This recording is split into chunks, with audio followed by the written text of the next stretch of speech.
भारत की मिसाइल ने middle east में मचाई तबाही, ईरान की मिलिट्री ताकत को कर दिया तहस नहस। इजराइल ने मेड इन इंडिया हथियारों से दुश्मनों के होश उड़ा दिए। अब भारत की रणनीति बन चुकी है दुनिया की सबसे घातक रणनीति, जिससे कांपने लगे हैं पाकिस्तान और चीन जैसे देश। भारतीय टेक्नोलॉजी का नाम सुनते ही दुश्मनों की नींद उड़ने लगी। भारत और इजराइल की दोस्ती अब सिर्फ डिप्लोमेटिक नहीं बल्कि जंग के मैदान में भी धमाके कर रही है। एक ब्रह्मोस मिसाइल ने बता दिया कि भारत अब सिर्फ सॉफ्टवेयर का बादशाह नहीं, वॉरफेयर में भी सुपर पावर बन चुका है।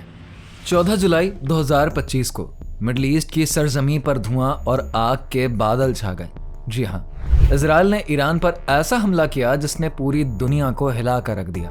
रात के अंधेरे में 250 से ज्यादा F-35 और F-16 लड़ाकू विमान ईरानी हवाई क्षेत्र में घुसे और नतांज, इस्फहान और तेहरान जैसे अहम ठिकानों को मिनटों में राख बना डाला।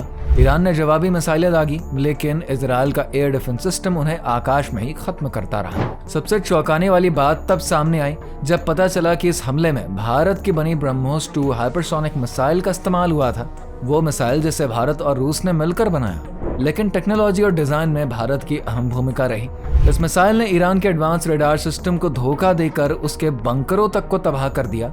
यही ब्रह्मोस 2 साल 2024 में कारगिल के पास टेस्ट भी हुई थी, जिसने पहले ही दुनिया को भारत की ताकत का अंदाजा दे दिया था। ये सब शुरू हुआ 14 जुलाई 2025 की रात, जब इजराइल ने ऑपरेशन डेजर्ट फैल्कन लॉन्च किया। पूरे मिडिल ईस्ट में माहौल पहले से ही बारूद की तरह गर्म था। वहीं ईरान अपने परमाणु प्रोग्राम को लेकर आक्रामक होता जा रहा था और उसके बैलिस्टिक मिसाइल टेस्ट की खबरें इजराइल के लिए सीधा खतरे जैसी थी। इसी खतरे को खत्म करने के लिए रात 2 बजे इजराइल की ultra advanced F-16 super fighter jets ने उड़ान भरी। इन विमानों से जो मिसाइल दागी गई वो थी ब्रह्मोस 2, एक ऐसा हाइपरसोनिक मिसाइल जो कि 8 मैक की रफ्तार से उड़ती है, मतलब साउंड से भी 8 गुना ज्यादा तेज। इसकी स्पीड और सटीकता के आगे ईरान के सबसे आधुनिक S-400 रडार सिस्टम भी फेल हो गए। नतांज के परमाणु बंकर, जो कि 50 मीटर मोटी कंक्रीट से बने थे, पल भर में ध्वस्त हो गए। इस पूरी कार्रवाई में सबसे चौंकाने वाली बात यह थी कि जिस हथियार ने सबसे ज्यादा असर डाला वो एक मेड इन इंडिया टेक्नोलॉजी थी, जिसे कि इजराइल ने अपने तरीके से इस्तेमाल करके पूरी दुनिया को चौंका दिया। दरअसल भारत और इजराइल की दोस्ती अब सिर्फ कागजों और डिप्लोमेसी तक सीमित नहीं रही।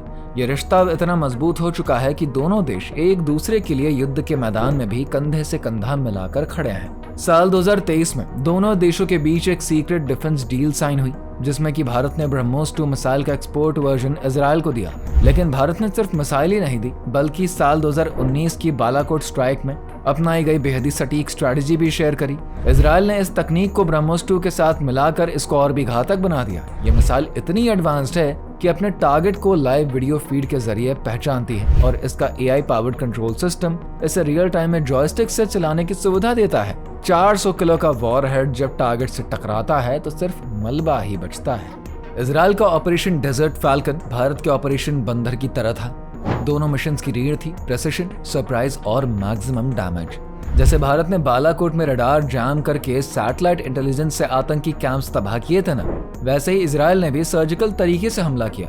भारत के स्वदेशी नेत्र AWACS सिस्टम से इंस्पायर होकर इजराइल ने अपने ड्रोन्स और सैटेलाइट को तैनात किया। रॉ और मुसाद ने मिलकर महीनों तक टारगेट्स की रेकी करी और AI पावर्ड सॉफ्टवेयर से हर बंकर, हर मिसाइल बेस की सही लोकेशन और हमले का टाइम तय किया गया। जब इजरायली जेट्स ने ईरान एयर स्पेस में एंट्री करी, तब तक वहां की डिफेंस लाइन कुछ समझ ही नहीं पाई और कुछ ही मिनटों में कई अहम ठिकाने राख में बदल चुके थे, वो भी बिना एक भी चेतावनी के। ईरान ने दावा किया कि उसने जवाबी हमले किए, लेकिन उसकी ज्यादातर मिसाइलें इजराइल के एरो 3 और डेविड स्लिंग डिफेंस सिस्टम के सामने बेकार साबित हुए। हैरानी की बात यह है कि यह दोनों एडवांस सिस्टम भारत और इजराइल की साझा मेहनत से बने हैं, यानी कि ईरान की हार सिर्फ इजराइल से नहीं, भारत की टेक्नोलॉजी से भी हुई। दुनिया भर के डिफेंस एक्सपर्ट्स हैरान है कि भारत अब सिर्फ हथियार नहीं बना रहा, बल्कि युद्ध की परिभाषा भी बदल रहा है। अमेरिका के farmer defence secretary mark Esper तक मान चुके हैं कि भारत इजराइल की जोड़ी अब फ्यूचर वॉरफेयर की रीढ़ है। वहीं रूस, जिसने ईरान को S-400 जैसे हाईटेक सिस्टम्स दिए थे, अब चुप है क्योंकि उसका सिस्टम ब्रह्मोस 2 के सामने नाकाम हो गया। पाकिस्तान और चीन की चिंता बढ़ना लाजमी है, क्योंकि साल 2026 तक भारत का स्टेल्थ फाइटर AMCA और ब्रह्मोस 2 का डेडली कॉम्बिनेशन तैयार होने वाला है, जो कि एशिया के मिलिट्री पावर का पूरा बैलेंस बदल सकता है।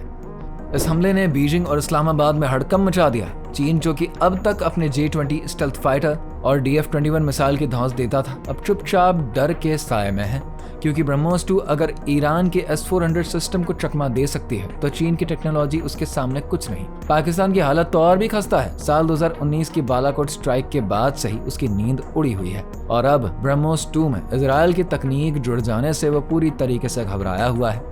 खबर है कि उसने बॉर्डर पर रडार सिस्टम अपग्रेड करना शुरू कर दिया है, लेकिन ब्रह्मोस 2 की हाइपरसोनिक स्पीड और AI गाइडेंस के सामने वो सब सिर्फ दिखावा है। एक्सपर्ट्स भी मानते हैं कि भारत अब सिर्फ एक ताकतवर देश नहीं बल्कि एक रणनीतिक खतरा बन चुका है।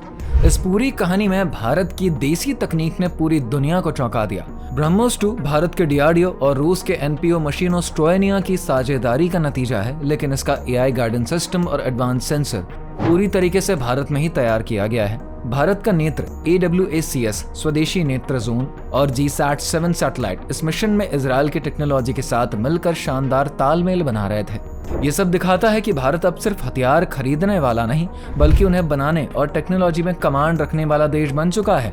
यही तो शुरुआत है, क्योंकि अब भारत का AMC प्रोजेक्ट भी तेजी से आगे बढ़ रहा है, जो कि 2026 तक 5th और 6th जनरेशन का स्टेल्थ फाइटर बनकर तैयार हो जाएगा। इस हमले के बाद ब्रिटेन और अमेरिका खामोश है। क्यों नहीं होते?